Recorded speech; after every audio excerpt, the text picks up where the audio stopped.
Imagine how great they are when they pulled this off on white America. When they told him, hey, man, Donald Trump, he didn't sell you out, bro.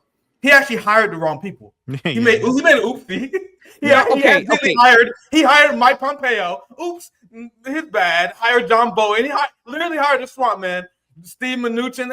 Hey, I know Trump. He was just misled. He was new to Washington, and he convinced these people that this motherfucker, all his sellouts in the first term was because he was just some dumb amateur.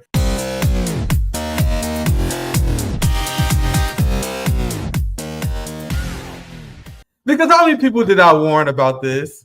And many of these people, I don't blame them, because a lot of these people I talk to, like Shay Boyles, Ozzy Prozac, these are foreigners, and I remember they was explaining why they was excited about Trump ending the Ukraine war. Remember, I had them on, I was playing like, guys, I understand why you want the Democrats to lose on this, but Trump is not going to change shit on the Ukraine war. And I said that very early on. Remember, I even stuck my neck out on that.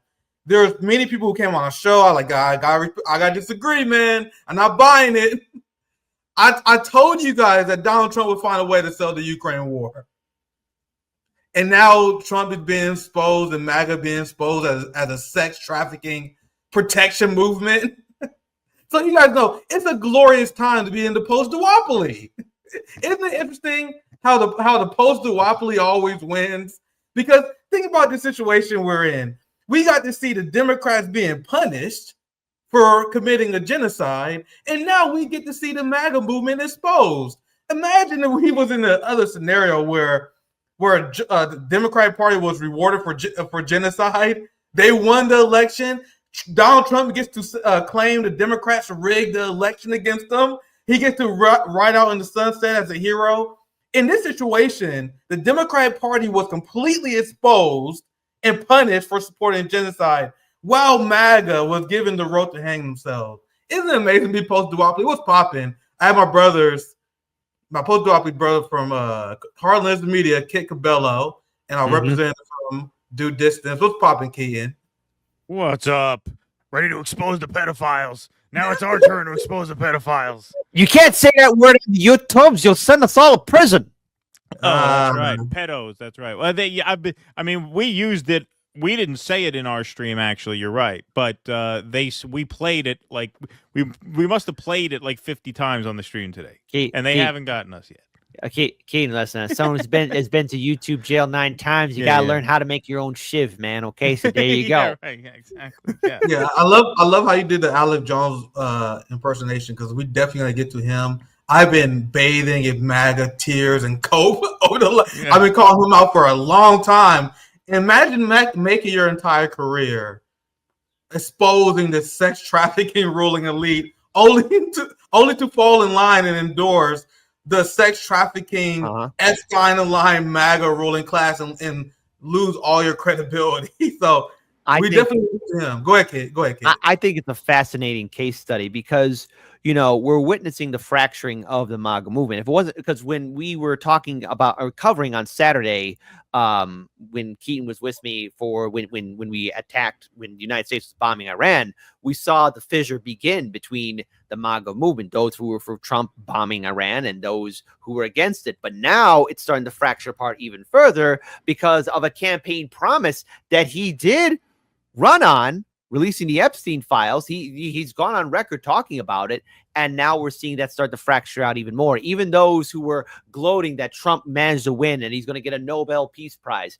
No, this is happening at a faster rate than what we saw on the left. Because with the left, there was still the progressive movement. You had that momentum of Bernie Sanders in 2016, 2018, and even a little bit going into 2020. But look at what's happening to the MAGA movement. They've been solid for about 8 years. Now we go into 2025, 6 months in, and the fracturing is beginning, and people are waking up and seeing that everything that Donald Trump has been running on, anti-war, giving weapons to Ukraine, bombing Iran, and now with the Jeffrey Epstein files, I mean, what else is there to say? The only thing he's been consistent on is deporting immigrants, and that's not going to win him any points because people were made clowns of, and all these influencers, these people who've made a buck the last 8 years, who had a solid gravy train on social media, who are getting the algorithm and rhyme helping them out, they're going to be losing a lot because all their supporters and people who've been watching their content be like, wait a minute. Hold on. He's not even doing anything that you said he was doing. He's doing the Uno reverse card. Like, what is, like, are you guys covering for him? Are you guys really being paid off? And the answer is most likely YES. That's just my 2 cents, unless I'm wrong. Keaton, Nick. Well, they're calling them Patriots now. That's their new nickname online, is the PAY, Patriots with a PAY. And that's what they are. I mean, that's obviously what they are. I mean, they're hawking merch outside of Alligator Alcatraz. I mean, that's what they are. They're brand ambassadors. You know, Jack Posobiec was talking about, because that was a hilarious thing that we covered earlier today. So everybody remembers the whole Epstein Files Phase 1 binder photo op between like Jack Posobiec and Liz Wheeler, Eric Doherty, Libs of TikTok. And, you know, they all came out and they made a fool of themselves waving around these binders for the cameras. So Posobiec was on Piers Morgan last night, and now his version of that story is, well, we were called to the White House to discuss policy. We weren't told anything about the Epstein binders. And then he said they gave us the Epstein file binders, and then they sent us out the West Wing exit where there were cameras set up because Keir Starmer was coming for a visit. And so we just happened to be thrown out of the White House in front of all these cameras, and they took pictures of us before we could vet what's inside, as if they weren't taking selfies with the binders, as if they weren't using that to juice their following and make a big splash on X. So no, they are just in shambles, as Nick would say. There's no other word to describe it. I smell that explanation as being bullshit in the highest, purest form, like cow dung drying in the fields of Montana on some farmer's ranch. Because that's what it is. They knew what they were doing. They were jumping up for joy. In fact, I remember even watching that video when those idiots were jumping up for joy. They knew that the cameras there. Like, oh, hi. They were there. They knew. They knew we're not this stupid. And even the most diehard MAGA supporters and Trump supporters, here's the thing. I know how you feel. I felt it with Bernie Sanders. I'm so sorry. You're welcome to join the club, okay? Like, we could all work together. But if you go to bat for these politicians, then yes, I will laugh at you just like I laugh at anyone who supports the Democrats, okay? But you can join us, and we can all curb stomp these bastards. It'll be a good bonding moment for the country. I think it'll be great. It'll be pure gold. We have to admit that the MAGA movement is probably an all-time psyop from the establishment. Like, 100%. Oh, yeah. One of the greatest tricks they ever pulled. Like, I'm talking about Obama level. I never thought they would pull Obama again. It was like, bro, you thought Obama was cool? Watch what we got planned for these white dudes leaving the Republican Party. Yeah, exactly. Yeah. you got this Obama shit. Though, wait till we get these. Look till we see this. We got this Tea Party plan, right? Then we're gonna bring this guy in. This guy, he'll come in hot. He'll talk about Obama's birth certificate. I mean, we got no holds bar. You immediately say Obama is a fucking dirty Muslim, and he comes in hot. Go to a few UFC fights, man. You really got to win these poor white dudes over. Oh, dude. See, it's an all time. If you detach yourself, because I'm crying on the inside, I laugh too in order to cope. But if you look at what the establishment do, this is an all timer play that they ran. Well, there's nothing. I mean, there's no. I mean, I can't think of how quickly any politician, any president, anybody that I could think of has broken so many promises so quickly. From no new wars in the Middle East, bomb Iran within 6 months. We're going to end the Ukraine war in one day. The Ukraine war is farther from ending than it's ever been. We're not going to cut Medicare, Medicaid, Social Security. They cut Medicare, Medicaid, Social Security. Within 6 months, they pass a bill that's going to cut that. And, of course, the whopper, we're going to get to the bottom of the Epstein case, too. There is no Epstein case. I mean, those are four just blatantly broken, just clear as day broken promises on like pretty major things. Like these are not like small promises. Like I'm going to end the war in a day versus the war is raging on. I'm not going to bomb Iran. I am bombing. I'm not going to cut your Medicare. We're going to get to the bottom of Epstein. I mean, these are pretty huge promises that they made, and they broke all of them within 6 months. And how did MAGA overcome it? Think about how brilliant the MAGA psyop was. They overcame it by building an alligator cage in the swamp, so which that is going to flood. All of the fucking troglodytes in their base could be like, yeah, feed the immigrants. That's all you got to do. That's actually just a good create answer. Torture porn with immigrants, and you can get away with anything.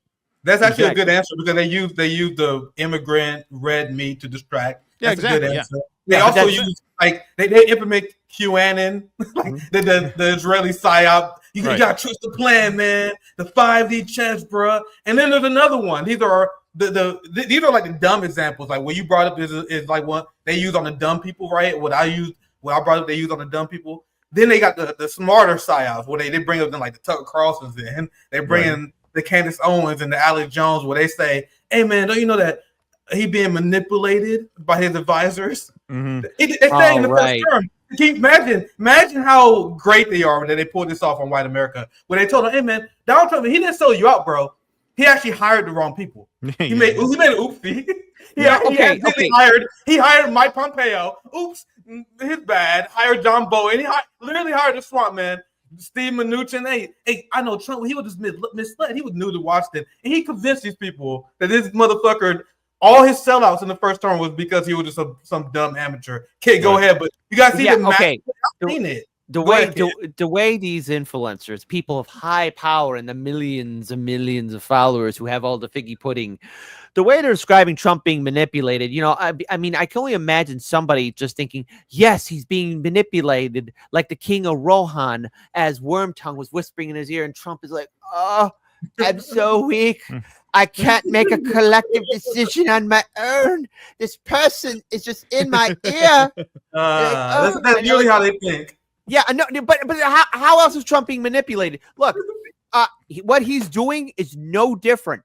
And I did a short movie review about The Apprentice, like on the day when Trump ordered for the bombing of Iran. I finished watching the movie. So of all days I watched that movie, it's the same day he ordered it. So as soon as I got done watching the movie, then all of a sudden my phone buzzes like, oh, turns out there's a war going on. The way Trump is acting is how he's always been. It's always, he makes promises, falls through on them. You give him money, you're never going to get that money back. I mean, that's how this man operates. It's only for him and things and people that will probably benefit him. Trump saying all this, he pulled the greatest trick on the American people. And look, I'll say he's the most transparent president because he's never really deviated from anything else but himself and how it's going to serve him and his ego and his pride. This is how he's always been. Everyone's like shocked. Even now, Trump's like, why is he acting? Why aren't you not surprised? I mean, even early on when Trump was running in 2016, I was like, I can't believe this guy's saying this. And then my grandpa, when he was still alive, was like, kid, this is how he's always been. Then my brain worked again. It's like, oh yeah, this is who he is. So he hasn't ever deviated away. I think people are waking up to the fact that this is how he's acting. But we're in war in Ukraine still being funded. And now the Jeffrey Epstein files gone bye-bye. Hey, what about the RFK Jr., RFK Senior files, JFK files, MLK files? What about those? Nothing but nothing burgers. We didn't learn anything new. And those that are responsible are either dead or very well hidden. And anything that was supposed to be a smoking gun, no pun intended, has long since been shredded or so archived and far hidden, no one will ever, ever, ever find it. So promises made, promises broken. But that's to be expected from Donald Trump, but it's also to be expected from all these politicians. So why is everyone surprised by it? Because I think people are hurt, and they're really not going to be ready for the big hurt from the big, beautiful bill, because there's people who are on Medicare, Medicaid, Social Security disability insurance, and other social safety nets and snaps that are going to be suffering and feeling pain.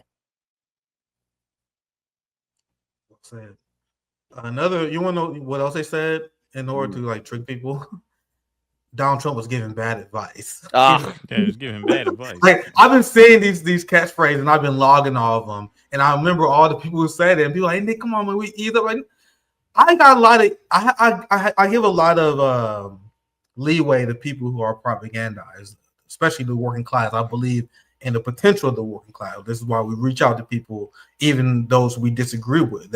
Rome had a great sermon yesterday where he was speaking about the value of doing that. But the propagandists, we gotta keep pressure on these motherfuckers. You gotta look sideways at these people who are propagandists for the duopoly.